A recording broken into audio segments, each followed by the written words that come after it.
Making headlines this hour, Ministry of Housing and Infrastructure completes the construction of housing units in Willingili Island and Gadu Island of Gafalif Atoll. Elections Commission publishes the voters list for the local council elections to be held on the 8th of April. And a Turkish cargo jet crashes near Kyrgyzstan's Manas airport, killing at least 37 people, most of them residents of a village.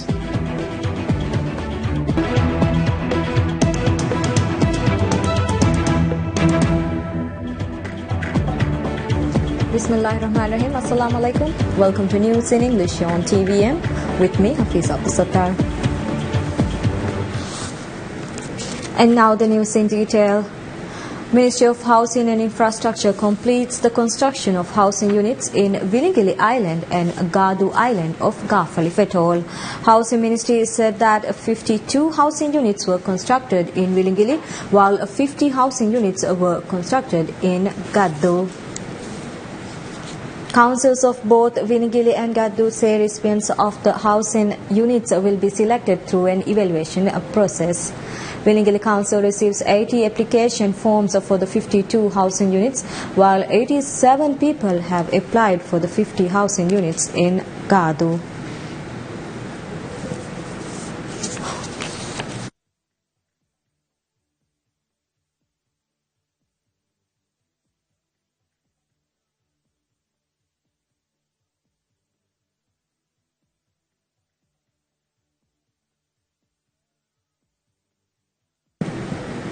A coalition of Maldivian NGOs has said it will launch this week a campaign aimed at helping Syrians affected by their country's ongoing civil war.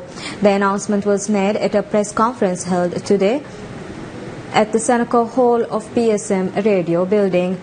The group have come together to hold a campaign to help Muslims suffering due to conflicts around the world.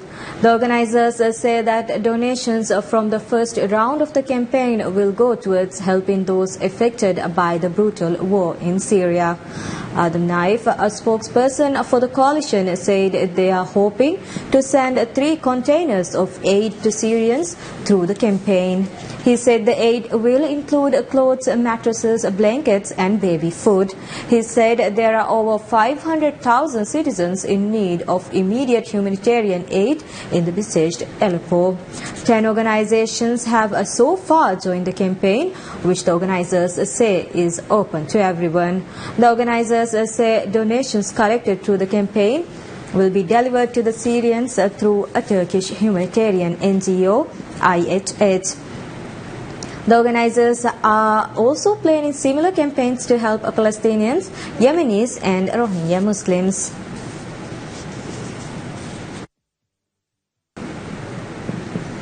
Maldives Correctional Service holds a graduation ceremony for the inmates who completed courses conducted by the Institute for Correctional Studies. The Correctional Service said a total of 179 inmates enrolled in the programs, out of which 84 graduated this year.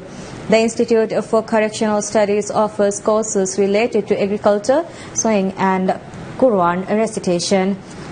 Speaking at the graduation ceremony, Minister for Home Affairs Azlin Ahmad said that the government works to ensure that the convicts serving prison sentences go through a better rehabilitation process.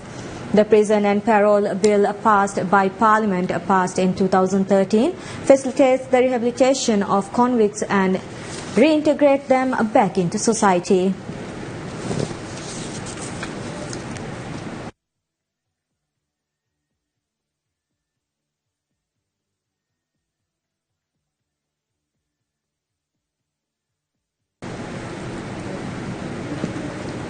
Elections Commission publishes the voters list for the local council elections to be held on the 8th of April.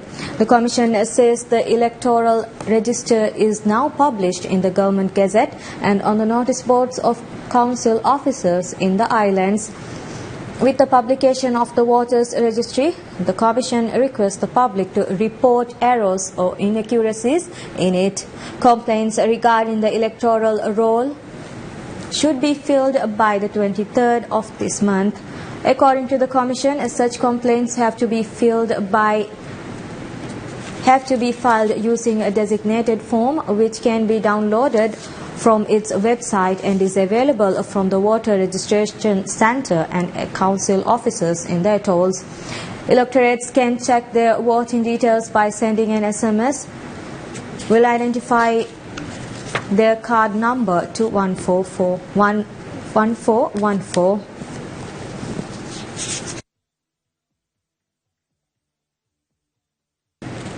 Managing Director of State Electric Company Limited, Stelco, Abdul Shukur Soleh, reveals the company's plans to open up job opportunities for people with disabilities. He announced it at a function held for disabled people who contributed to Stelco's calendar this year.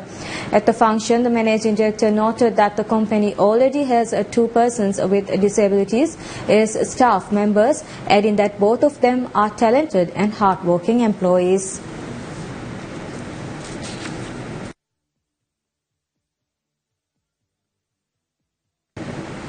Maldives Immigration says it is working to further strengthen the health screening process of foreign workers entering the country.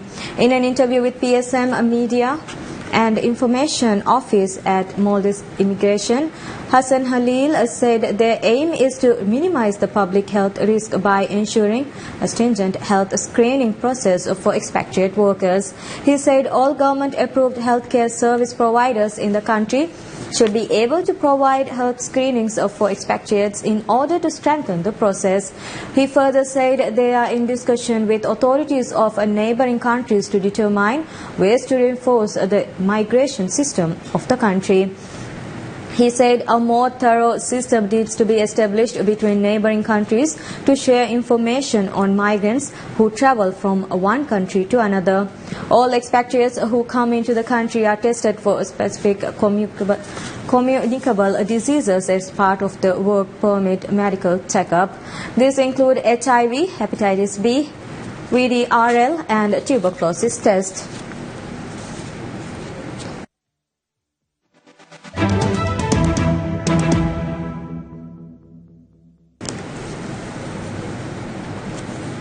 A report released by global charity Oxfam claims 8 billionaires own the same wealth as the poorest half of the planet.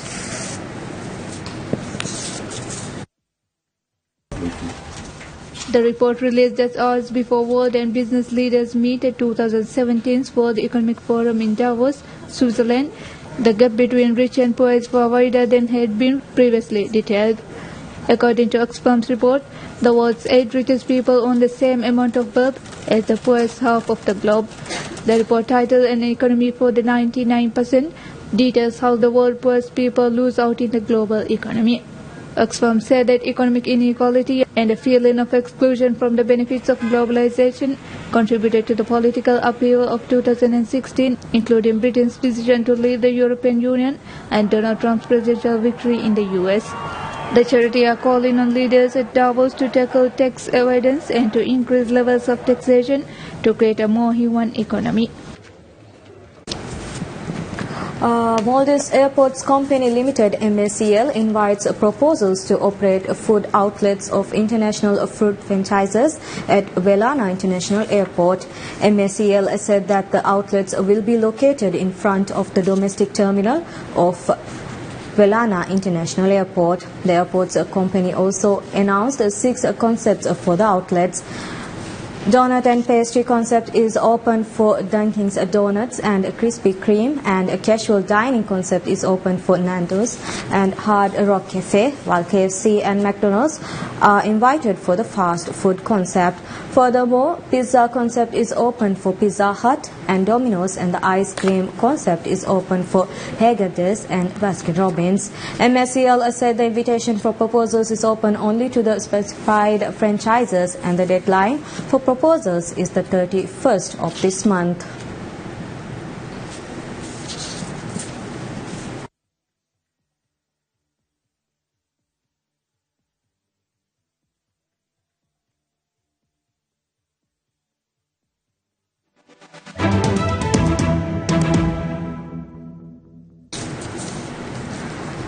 A Turkish cargo jet crashes near Kyrgyzstan's Manas airport, killing at least 37 people, most of them residents of a village struck by the Boeing 747 as it tried to land in dense fog. According to the airport administration, the plane was supposed to make a stopover at Manas near the capital city, Bishkek, on its way from Hong Kong to Istanbul. It crashed when trying to land in poor visibility at 1:31 hours GMT. The doomed plane approached by a few hundred meters through the village, shattering into pieces and damaging some 15 buildings. Kyrgyzstan's emergencies ministry said initial estimates put the death toll from the crash at 37.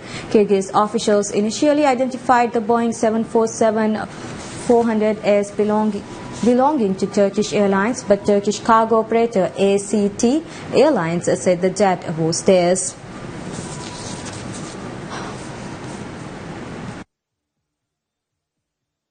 Diplomats from more than 70 countries and international organizations reaffirm that the peace talk is the only solution to the Israeli-Palestinian conflict and the only way to maintain stability in the Middle East when they gather in Paris for the Middle East Peace Conference.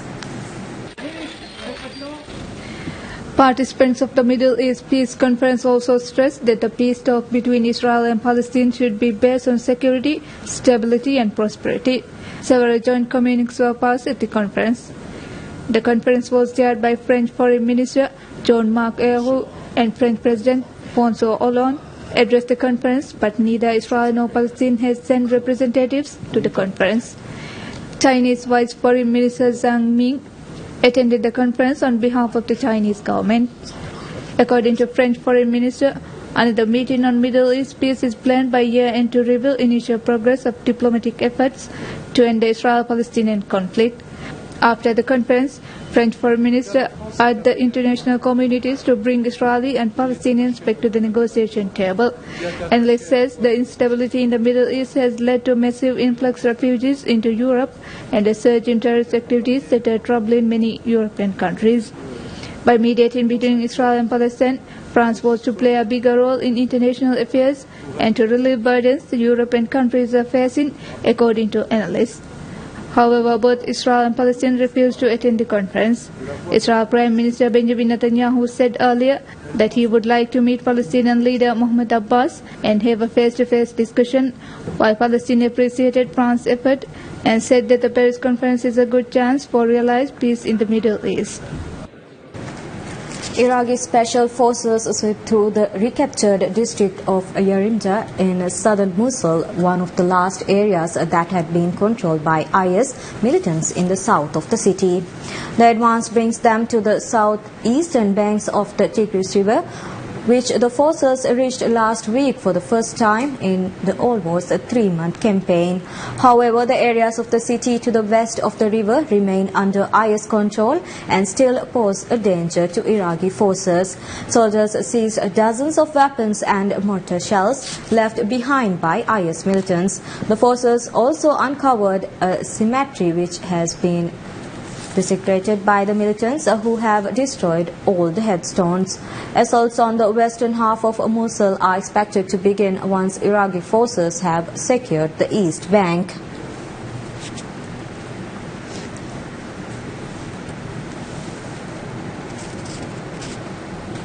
The Syrian army and allied militia clash with rebels near Damascus, threatening to disrupt planned repairs to a pumping station that supplies most of the capital's water. The Syrian Observatory for Human Rights said the army and the allied Lebanese militia Hezbollah had made some gains against rebels in the Wadi Barada area. Heavy fighting reached the outskirts of the Ain al-Fija town, where the water works is located, the British-based War Monitor reported.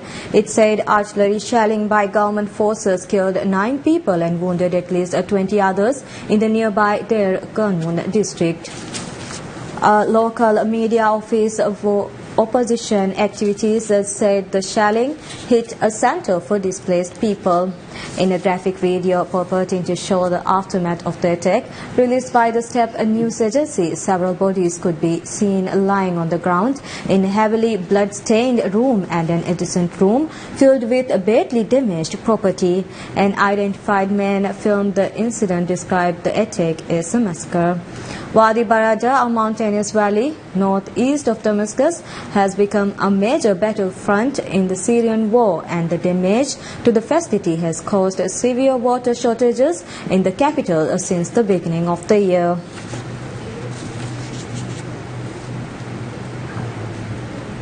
At least 13 inmates have been killed in the Brazilian prison riot, adding to chaos in the penitentiary system, in which about 114 inmates have died in gang warfare since the start of the year. Rio Grande do Norte State Security Secretariat said on Sunday that members of a drug gang started Saturday's clash by invading a pavilion in the Alcacuz prison where rivals rested. According to a person who asked for anonymity because forensic work is underway, the number of deaths could slightly rise. The person said a police surrounded the prison overnight but waited until noon to enter because of reports that inmates remained armed and out of their cells. More than a dozen inmates injured in the clash have been taken to hospitals near the Alcacuz facility. As in riots across the country earlier this month, some inmates were decapitated and some bodies might have been partially burned. Jeevan News website said the police identified the 6 inmates who led the riot and they may be transferred to federal prisons. Behind the bloodshed in some of the nation's prisons is an escalation feud between some of Brazil's most powerful drug gangs, who ended 2 decades of an uneasy working relationship about 6 months ago. Philippine President Rodrigo Duterte says he will impose a martial law if the drug problem in the country becomes very virulent. Philippine President Rodrigo Duterte has said that he will declare martial law if the drug problem worsens and become very virulent, just a month after dismissing his nonsense any suggestion he might do so. Duterte has made a brutal war on drugs on a central pillar of his administration since he took office in the middle of last year. Duterte, speaking to members of a chamber of commerce in the southern city of Davao late on Saturday, said he has sworn to protect the country against all threats, including drugs, which he said has affected about 4 million people. Since July, more than 6,000 people have been killed in the anti-drug campaign in both police operations and unexplained killings by suspected vigilantes. More than 1 million drug pushers and users have been arrested or have surrendered to authorities. The Philippines endured a decade of martial law from the early 1970s, and memories of campaigns to restore democracy and protect human rights are fresh in the minds of many people.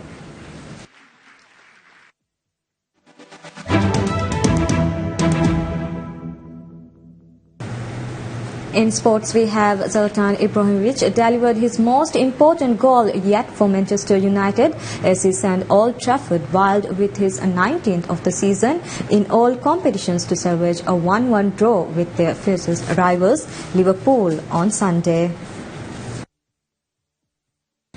James Milner, so often a scourge of United, has silenced the home crowd with a 27th-minute penalty as Liverpool seemed to be coasting with relative comfort to a crucial Premier League win until their responsible Swede stuck with an 84th-minute header. Mourinho further added that he was not happy with losing 2 points. Liverpool manager Jurgen Klopp said his team dominated and deserved more from the game. Klopp also suggested that in the build-up to the goal, a Manchester United player was offside. The draw put Liverpool into 3rd spot, level on points with 2nd place Tottenham on 45 points, but it leaves Chelsea 7 points ahead of the pack after 21 games, while United, who saw the end of their 9-match winning streak, remained 6th with 40 points. 70 minutes minimum. Before summing up, we'll look at the light news. Hidden Figures holds strong at the box office with La La Land and Sing following 2nd and 3rd. we're doing here, we're putting... Hidden Figures, the story of 3 African-American women working on a NASA mission to send John Glenn into space, holds on to the top spot at the North American box office over the Martin Luther King Jr. holiday weekend. Starring Octavia Spencer, Taraji P. Henson and Janelle Monáe, the film brought in $20 million over the weekend. Astronauts will be here for training. Everything we do can matter to their wives, to their children. I believe it's going to matter to the whole country. My gals are ready. The musical La La Land starring Emma Stone and Ryan Gosling took the second spot, netting $14.5 million and considerable Oscar buzz. As interesting as you are, what are you going to do? I have my own club. Is that going to happen every time? I think so. Animated feature Sing, which focuses on a singing competition, came in third, earning nearly $14 million. This will be the biggest hit show this city has ever seen. Everyone gets a shot at being a star live on my stage. I'm here to win. That prize, it's mine. Rogue One, a Star Wars story, slipped to 4th place after nearly winning the box office the previous weekend. They have no idea we're coming. Take hold of this moment. We'll take the next chance. Rounding out the top 5 films was The Bye Bye Man, a horror movie about 3 college students who are being stalked by a supernatural presence known as the Bye Bye Man. STX Films spent nearly $8 million to make the horror movie, which earned nearly $10 million in its opening weekend. She spreads like a virus. Don't say it, don't think it. We're all losing our minds. Don't say it, don't think it. What do you see? We have to help them. No, it's a trick. Don't say it, don't think it, don't say it, don't think it. Bye-bye, man. And that's all we have for this hour. Thank you for watching. Wish you all a very pleasant night ahead.